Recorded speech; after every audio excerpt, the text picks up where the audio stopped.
እርስ በእርሳቸው ተጋጭተው የተከሰከሱት ሁለቱ የአሜሪካ ጀቶች ጉዳይ ብዙዎችን እያነጋገረ የሚገኘው በአሜሪካ የጦር እንግዲህ የአየር ኃይል ላይ ይሄ ትልቅ የውጥረት ይፈጥርባቸዋል ወይም ደግሞ የበታችነት ስሜት ይሰማቸዋል ተብሎ የተነገረ የሚገኘው በዚህ ሁለቱ በመጋጨታቸው ማለት ነው።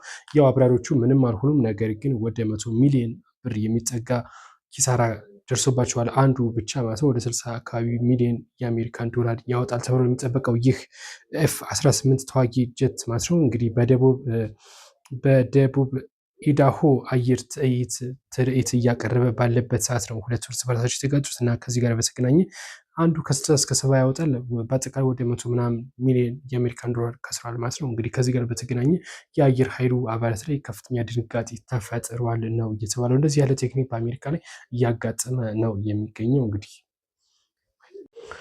በመካከለኛው ምስራቅ አዲስ ጥቃት መከፈቱን ተከትሎ የነዳጅ ዋጋ ጭማሪ አሳይቷል የተባለው በሶበርሳሪ ሜሲስ የኒውክሌር ጣቢያ እና የኒውክሌር ጣቢያው ተመቷል። ሁለተኛው ደግሞ የሳውዲ ላይ እንደዚሁ በሳውዲ ላይም የድሮን ጥቃት ደርሶባታል። በእነዚህ በሁለቱ ምክንያቶች የነዳጅ ዋጋ እንዲጨምር ሆኗል ነው የተባለው። በመካከለኛው ምስራቅ ከፍተኛ ደረጃ ላይ እያገረሸ የመጣው የቀጠናው ውጥረት ተባብሶ ቀጥሏል።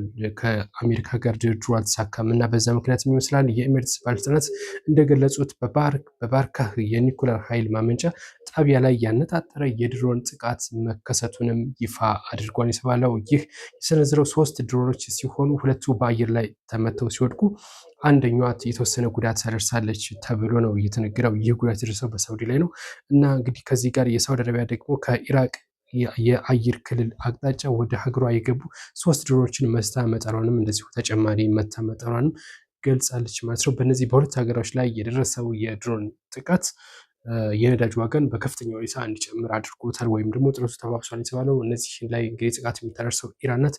ኢራን በተለይ በሁለቱ ሀገሮች ላይ በሳውዲ እና በሳውዲ ላይ ከፍተኛ የሆነ ቅሬታ እያቀረበች እና እንግዲህ ውጥረታቸውም ተባብሶ መቀጠል በዛሬው ዕለት በፌዴራል ፖሊስ ወይም ደግሞ የፌዴራል ፖሊስ እንዲያቀርባቸው ተብሎ የነበሩ እነዚህ 4 ግለሰቦች ሳይቀርቡ ቀርተዋል። ከነዳጅ ጋር በተገናኘ ከ1.9 ሚሊዮን ሊትር በላይ እንዲጠፋ ወይም ደግሞ ያለአግባብ ወዳልተፈለገ ቦታ እንዲሄድ አድርገዋል ተብሎ የተከሰሱት በረከት ገበሬዋን ጨምሮ ጌታቸው አሞኘ እንደዚሁም ይልቃል የኔ ሰውና አቡሽ አየለ የተባሉት እነዚህ 4 ግለሰቦች ፍርድ ቤት ሳይቀርቡ ቀርተዋል የተባለው። ያው በረከት ገበሬዋ ከሀገር መውጣቷ ኦልሬዲ ይፋ ሆኖ ነው ያው እንደተገለጸው ማለት ነው።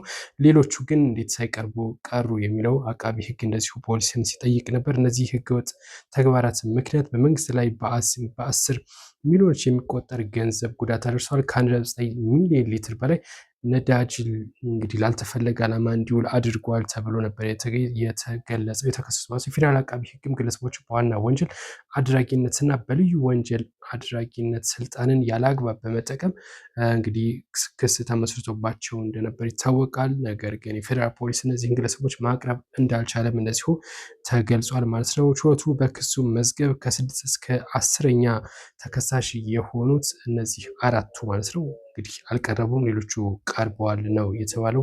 እንግዲህ ተከሳሾቹ በቀጠሮ መሰረትም ለችሎት የማይቀርቡ ከሆነ በቀጣይ ሰኔ 1 ነው ቀጠሮ የተሰጠው ማለት ነው። ሰኔ 1 የማይቀርቡ ከሆነ የፌዴራል ፖሊስ ማብራሪያ እንዲያቀርብ እንደዚሁ ተጠይቋል ማለት ነው። እንግዲህ እነዚህ 4 ግለሰቦች አልቀረቡም፣ ፍርድ ቤት የት እንዳሉ አይታወቅም ነው የተባለው። ምናልባትም በረከት ከሀገር ስለወጣች ይሆናል። እነዚህኞቹ ግን እንዳልቀረቡ ነው የተገለጸው።